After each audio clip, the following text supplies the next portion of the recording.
Quando uma pessoa muito amada desencarna, muitas vezes nos revoltamos, não aceitamos, sentimos uma dor imensa. Mas essa dor pode ser suavizada quando tomamos conhecimento da vida espiritual. No programa de hoje, vamos entender um pouco mais do assunto. Afinal, se a morte não existe e a vida continua, o que acontece com o espírito que desencarna? Os laços de amor são mantidos no plano espiritual?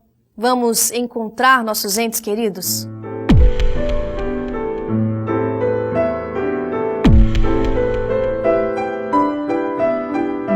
A questão da desencarnação, da morte, do falecimento, é um tema que toca a todos nós, né?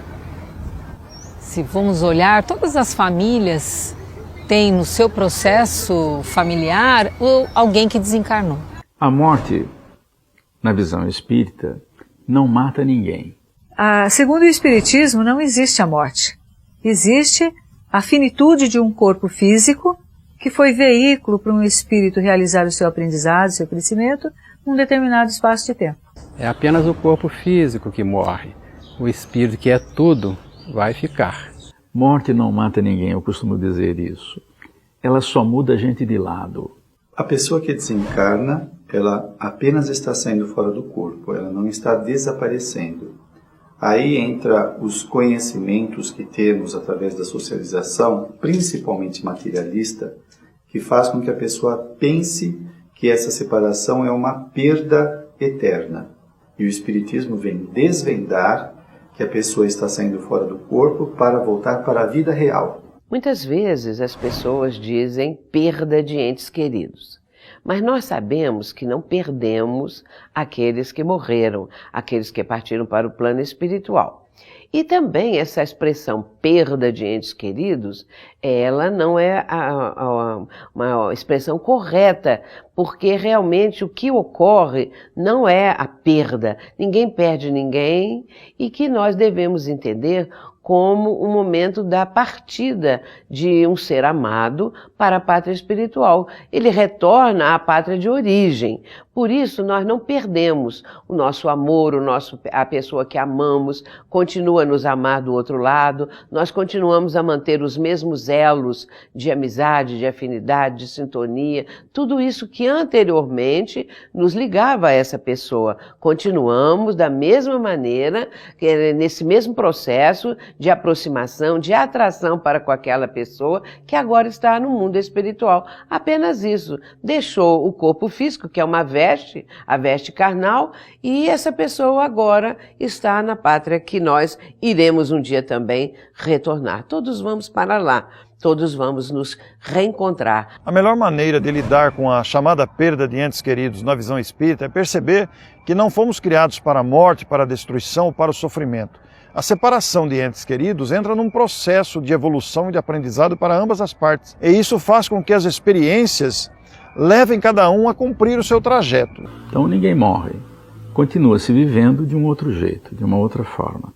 Uma pergunta é feita com frequência. As pessoas querem saber se um parente que desencarnou se lembra também daqueles que ficaram na Terra. É claro que se lembram. Evidentemente que uns vão ter uma lembrança mais nítida, uma lembrança que querem cultivar, porque também, por sua vez, amavam os parentes que deixaram aqui no campo físico. Outros não dão a menor importância porque não tinham laços assim de um relacionamento mais profundo, aí não vão dar importância. Mas aqueles que realmente amam e sentem falta porque no plano espiritual é possível que também o espírito sinta falta de determinados afetos que ele deixou aqui na Terra. Embora ele encontre no mundo espiritual muitos outros afetos de reencarnações anteriores, que ele nem se lembrava porque estava reencarnado. Outros também familiares que desencarnaram antes dessa pessoa. E com isso se forma uma grande família, às vezes, no mundo espiritual. Nós somos de ontem, como diz o livro de Jó na Bíblia, e não sabemos, porque a gente se esquece. No entanto, a doutrina espírita mostra que todos aqueles que foram embora, que conviveram conosco, que eram entes queridos, pai, mãe, pessoas com quem nós vivemos, eles deixam saudades. No entanto, eles também levam, porque eles não morrem. A morte existe, os mortos não. O fenômeno da morte existe para todos nós. E o ser amado continua tão vivo quanto antes, tão perto de nós quanto antes, e as nossas vibrações de desespero podem afetá-lo de uma maneira negativa, assim como as nossas preces, as nossas vibrações de carinho podem envolvê-lo numa atmosfera de amor, de aconchego e de consolo. Então, o que vai acontecer quando ela chega na vida espiritual? Vai depender do tipo de vida que ela teve.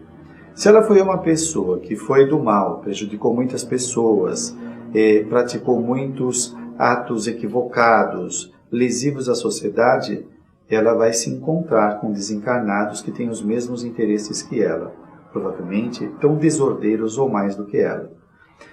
Se a pessoa foi uma pessoa construtiva, que fez o bem, que buscou melhorar a si mesma e a sociedade, ela vai encontrar com pessoas que já fizeram parte do relacionamento dela, quando estavam encarnadas, que são os parentes, amigos, então, que são desta vida. E também tem os amigos e parentes de outras vidas que ela vai encontrar na vida espiritual. E essa advertência foi nos deixada claro por Jesus. Dizia ele, a cada um segundo as suas obras. Então, se eu crio muita confusão, vou colher confusão do outro lado. Ou até mesmo aqui. Se eu crio soluções, ajudo a resolver, ajudo a solucionar, bem, também vamos encontrar soluções do outro lado. E na vida espiritual, ela vai dar prosseguimento ao seu programa de crescimento. Ela vai fazer uma revisão do que fez enquanto estava encarnada, se houve progresso ou não, os ganhos que ela teve, o que precisa ser melhorado, e vai continuar trabalhando na vida espiritual até que faça uma nova programação para reencarnar e dar continuidade a esse programa de crescimento. O desencarne em si, aquele desmonte de molécula a molécula, tirar você da forma, que é a forma, né, desformar você, não é um processo doloroso. O que nós podemos pensar é a questão da dor moral do desencarne, em como que a pessoa como que ela entrou nesse processo, em que estado de espírito emocional, moral, ético, que ela estava passando por esse processo. Na morte súbita, nós podemos ter várias reações espirituais. Aquele espírito que aquela pessoa reencarnada que não entende que um dia tem que partir e parte repentinamente. O espírito reencarnado que sabe que vai partir de maneira súbita, mas essa maneira súbita está programada de alguma maneira. Enfim, aquilo que é súbito materialmente, espiritualmente talvez não seja súbito. Mas a impressão daquele momento pode impactar mais ou menos espíritos em condições de entendimento dessa passagem que nós fazemos, do plano material, entre aspas, aí, de alguma maneira material, e para o plano espiritual de alguma maneira. Vai depender muito não só do esclarecimento, do conhecimento da vida espiritual, mas também dos sentimentos que a pessoa tem em relação à vida. Então, por exemplo, as pessoas que sentem apegos ou sentem ainda uma ligação muito intensa, há um sofrimento maior. Muitas vezes a pessoa morre de maneira súbita, inesperada, porque talvez não é nem para ter morrido, mas do grau de espiritualidade dela, ela compreende, ela aceita muito bem, só fica chocada ou tem algumas dificuldades energéticas, porque ainda tinha muito fluido vital no corpo dela. Mas ela entende, ela se submete aos tratamentos sem revolta, sem raiva, sem medo, né? Então depende muito do seu estado de espírito. Então há de se respeitar algumas etapas. Uma delas é as 72 horas, por exemplo, como o Chico disse, por exemplo, esperar 72 horas antes, por exemplo, de fazer a cremação. E nós devemos encarar isso com muita tranquilidade, por perceber que somos imortais. Não fomos seres criados para a destruição. Morre o corpo, mas a alma continua vivendo, porque essencialmente somos espíritos. e isto já é um elemento extremamente confortador e consolador para as nossas vidas. A doutrina espírita nos mostra essa condição de que a vida terrena é uma vida passageira. Ela vai, em breve, se extinguir aqui o corpo físico. Nós podemos viver aí 100 anos, mas isso não quer dizer nada em relação à nossa imortalidade, porque somos imortais e temos diante de nós a imortalidade. Por isso, temos muito tempo para ficar com os entes queridos na imortalidade.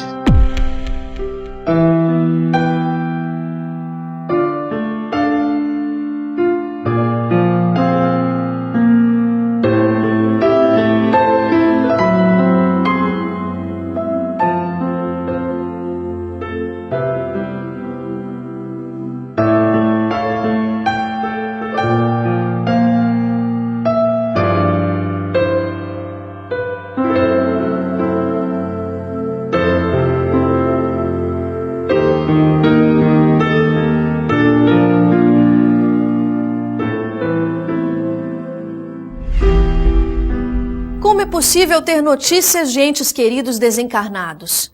Até que ponto esse desejo de estabelecer contato pode ser positivo, reconfortante para ambas as partes?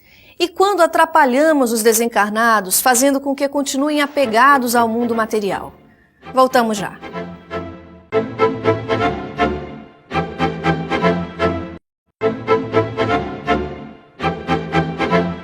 Até que ponto tentar contactar entes queridos desencarnados pode ser bom? A não aceitação da morte pode trazer problemas para esse espírito? Ele continua ligado a nós?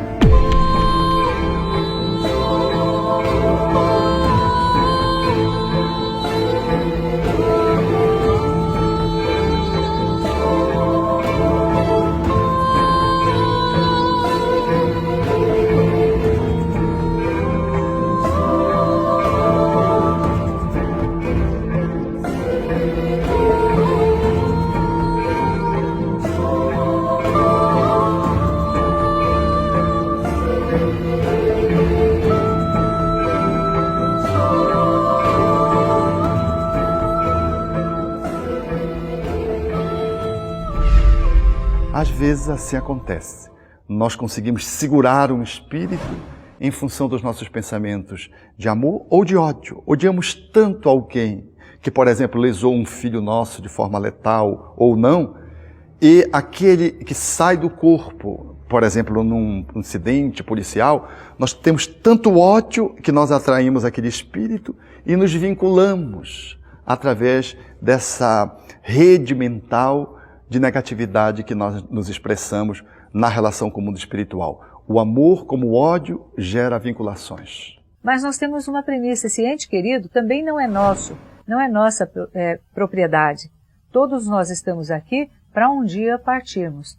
E se conseguirmos partir num estado de maior equilíbrio, de maior entendimento, de maior visão espiritual, é possível que dentro de algum tempo cada um possa ser um espírito colaborador da família que deixou, do amigo que deixou, da tarefa que deixou.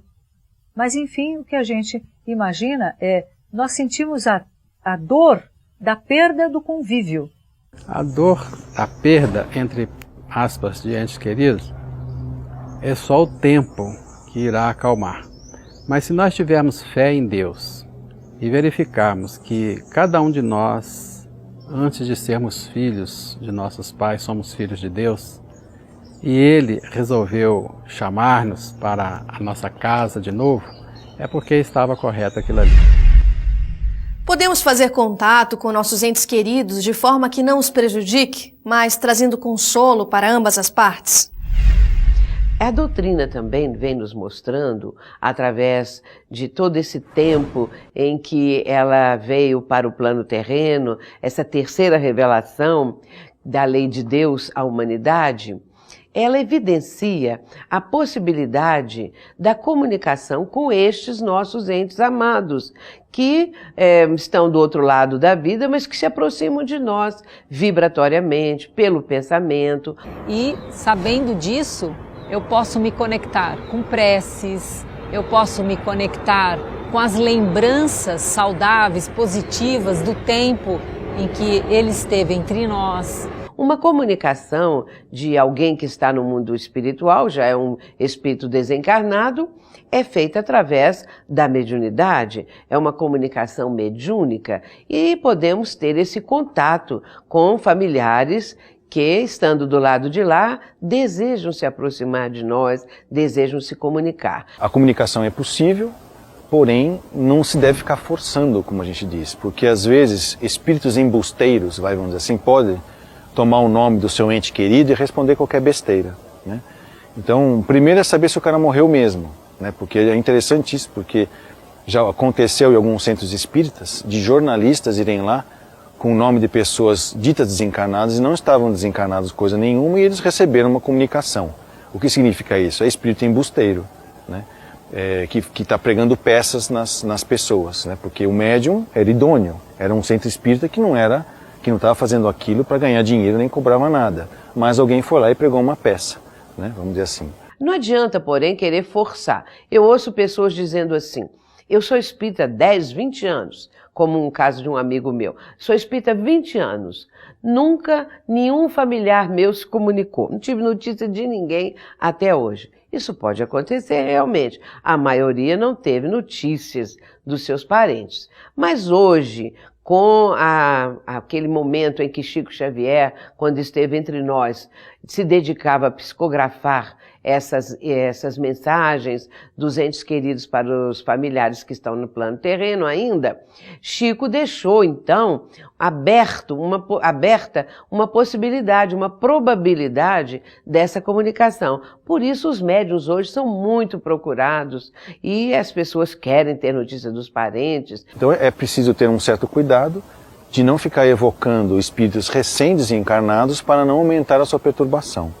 E quando eles estiverem bem e com alguma coisa boa para transmitir, eles mesmos se comunicam.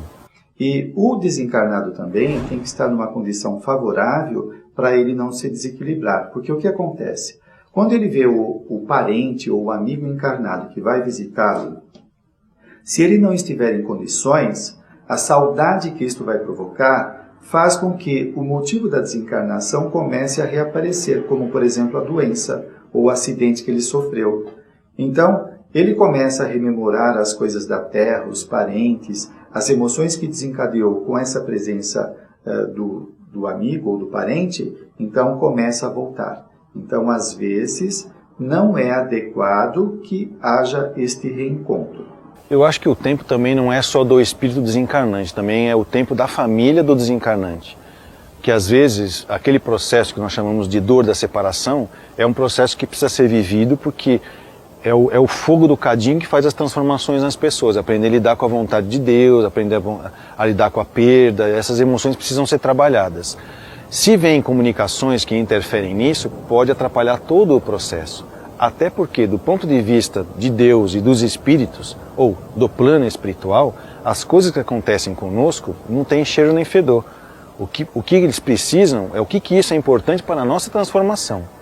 Então aquilo que talvez para nós não seja gostoso, talvez seja muito importante do ponto de vista espiritual. Então tem muito critério na hora de se amenizar dores, vamos dizer assim. Então é importante. E aí a pergunta, será que eu atrapalho quando eu busco essa conexão? Aí você tem que se perguntar de novo, mas você está buscando como? Você, quando busca esse ser, você está revoltado porque ele partiu, está em outra dimensão da vida? Qual é a tua motivação? É de revolta? Então, realmente, se você está revoltado, seja com as leis divinas, com Deus ou com a pessoa que muitas vezes partiu antes de você, então realmente essa frequência vibratória pode, de alguma maneira, a pessoa que recebe, ela vai sentir essa turbulência. Agora, se você busca, através de uma sintonia, de uma prece, de uma oração, de uma boa lembrança, é o que essa pessoa vai receber. Portanto, a saudade existe, a lembrança, o desejo de se aproximar, o desejo de mandar algum recado, isso acontece. Não é só aqui o encarnado que está atrás de médiuns para ver se eles recebem uma psicografia. O contrário também acontece. O desencarnado, o espírito, também procurando uma comunicação com alguém aqui na Terra que ele gostaria de se comunicar. Então há uma recíproca entre uma coisa e outra. Mas como o telefone só toca de lá para cá, o espírito pode, muitas vezes, conseguir de uma forma melhor, com mais facilidade, do que o encarnado buscar o médium. Entretanto, aí há um porém nessa história. É que também, às vezes, o espírito fica procurando um médium para dar esse recado, para transmitir a sua mensagem, e não encontra, porque aqueles que ele pode, às vezes, encontrar, ele não vê um campo vibratório afinizado, uma sintonia, uma possibilidade de mandar essa mensagem. E aí as coisas ficam, às vezes, mais para o nível dos pensamentos, o nível dos sonhos, não é? Encontros espirituais, e às vezes até mesmo o espírito pode estar presente no lar, não frequentemente, mas vez que outra isso pode acontecer e alguém possa sentir essa presença que vai atenuar um pouco a saudade. No próximo bloco, vamos conhecer um pouco mais sobre o trabalho realizado em centros espíritas e a contribuição de grandes médiuns. Você confere logo mais no Transição.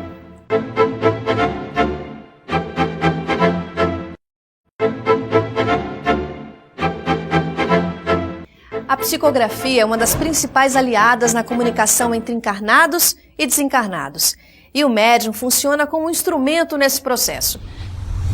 A casa espírita pode ajudar bastante aquelas pessoas que não conseguem superar a dor de um ente querido, integrando-a aos trabalhos da casa na medida do possível, amparando-a, estando sempre disposta a estimulá-la, a mostrar que aquela pessoa não acabou, ela mudou-se e que um dia todos nós vamos nos reencontrar no mundo espiritual. Felizmente, o Espiritismo vem mostrar para nós que é possível entrar em contato com esse ente desencarnado, o nosso parente, amigo, através da comunicação dos espíritos, que pode ser através de uma sessão mediúnica, pela psicografia, pela psicofonia, ou através do sono. Quando vamos dormir, saímos fora do corpo, vamos para a cidade espiritual onde está o nosso parente e vamos reencontrá-lo. Nós temos muitas informações, muitos confortos e consolo através do Emmanuel,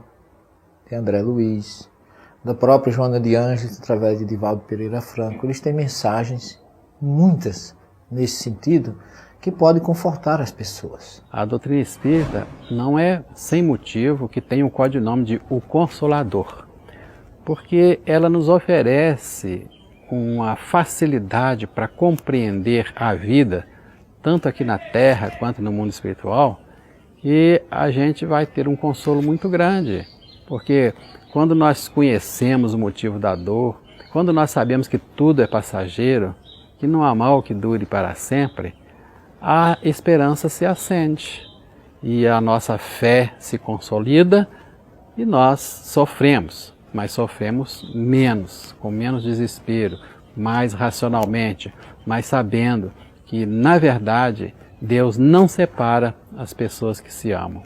Porque, como diz o Evangelho segundo o Espiritismo, a reencarnação não quebra os laços das famílias. Pelo contrário, a verdadeira família é a família espiritual. E nós estamos nos preparando para esse grande reencontro do lado de lá e não do lado de cá. Mesmo que não tenha religião, todo mundo sabe que ninguém permanece aqui. A gente, mais cedo ou mais tarde, todos viajam para o mundo espiritual, o que mostra que a verdadeira vida não é aqui, é lá. Como diz Jesus no diálogo com Nicodemo em João 3, o espírito é como o vento, sopra onde quer. Você não sabe de onde ele vem, nem para onde ele vai. Em outras palavras, se você não sabe de onde ele vem de algum lugar. Se você não sabe para onde ele vai para algum lugar, que não é aqui. Ele vem, passa por aqui e vai para um mundo espiritual onde ele realmente vai permanecer, porque lá é a verdadeira vida. Antigamente, diz a doutrina espírita, a gente dava eterno adeus aos que partiam. Hoje nós dizemos assim, até breve.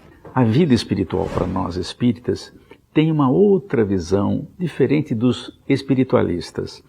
Temos mais detalhes. Nós até gostaríamos que tivesse mais, mas nós sabemos que os espíritos se agrupam por intenções, por interesses, em núcleos, em comunidades, onde a vida prossegue com os seus labores, os seus estudos, há sempre muita coisa a fazer. Porque o fato de ser espírita não dá imunidade contra a saudade, contra a dor da perda do convívio, mas nos dá o entendimento de que a vida continua e de que podemos estar próximos de uma outra maneira. Então, nesse sentido, a doutrina espírita tem a condição de, esclarecendo, melhorar, minimizar a dor daqueles que ficam saudosos aqui. Agora, essa dor é diretamente proporcional à certeza que você tem, ou não, de uma outra vida, de uma outra existência. Particularmente, como espírita, como médium, que eu sou portador de evidência, de audiência, e sobretudo de desdobramento, eu tenho, com a doutrina, recebido muito consolo depois do desencarne do meu pai, da minha mãe, dos meus irmãos, porque eu tenho recebido respostas esclarecedoras que me dão a certeza de que eu agora não perdi entes queridos, mas eu tenho verdadeiros amigos no mundo espiritual. Então, ninguém perde ninguém. Nós perdemos coisas e as achamos ou não, mas pessoas não se perdem. Pessoas simplesmente estão num plano ou outro da vida. E a nossa conexão é pelo pensamento, a nossa conexão é pelo amor, é pelo sentimento, a nossa conexão é pela afinidade que tínhamos e temos e pela sintonia. Então, que possamos, né, nessa beleza que é a vida, chegar a um ponto como Jesus deixou de lição para nós. A morte, indubitavelmente, é a grande ceifadora das alegrias. Quando nos desencarna um ser querido, parte da nossa vida parece seguir com ele. Todo o encantamento existencial cede lugar ao sofrimento, à tristeza, à melancolia, à depressão. No entanto, quando temos a consciência de que eles vivem, eles nos esperam, uma alegria infinita nos invade a alma e nós sabemos que depende de nós prosseguir, confiando na divindade, porque o reencontro será inevitável. Ademais, graças ao Consolador que Jesus prometeu e que se encontra na Terra desde 1857, com a publicação de O Livro dos Espíritos por Allan Kardec, temos a facilidade de comunicar-nos com aqueles que desencarnaram. Nossos mortos vivem. Pensemos dessa forma e preparemos-nos para os reencontros aqui na Terra, através das comunicações mediúnicas, e se elas por acaso não ocorrerem, o contacto espiritual. Pare um pouco na aflição. Mergulhe o seu pensamento na certeza do amor de Deus. Ore. Faça uma vinculação com o ser querido e sentirá as dúlcidas consolações que ele lhe transmitirá. E aguarde o momento ditoso, quando concluída a sua tarefa na Terra, tiver a oportunidade de reencontrar o ser amado e então desfrutar da plenitude do reino dos céus que Jesus prometeu. Você encontra mais sobre o assunto em nosso arquivo de programas. Tudo disponível para você em www.programatransição.tv.br. Até a próxima!